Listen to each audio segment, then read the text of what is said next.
Let's have a think about the letter D. It's a C-based letter, so we have C, lift and round and bump and stop, and D, lift and round and bump, then reach up nearly to the line above, straight back down and gently round to bump. Here are some of the things to watch out for.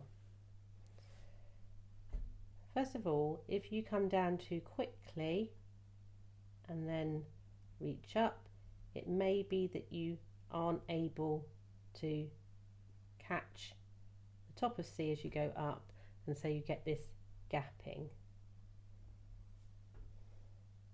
And that can look like a letter C with a letter L next to it.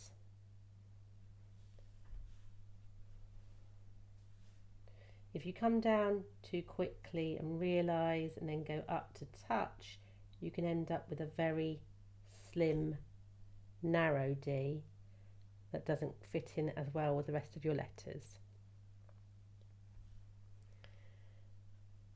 Now, here are some of the tricky things that have happened if you haven't really understood how to form D, but you've had a good go at making it your own way.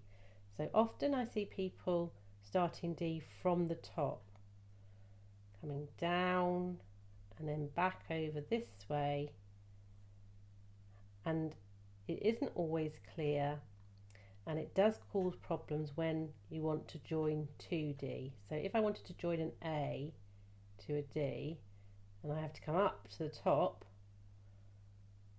to form my D, that doesn't really work.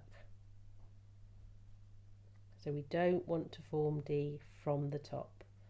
Here's another way that I've seen people do that. They come down, loop round and down like this.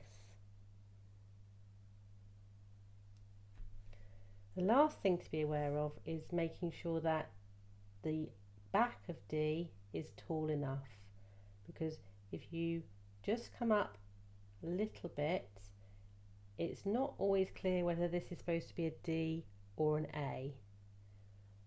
We need an A to be clear as an A, and we need a D to be clear as a D, a nice tall letter.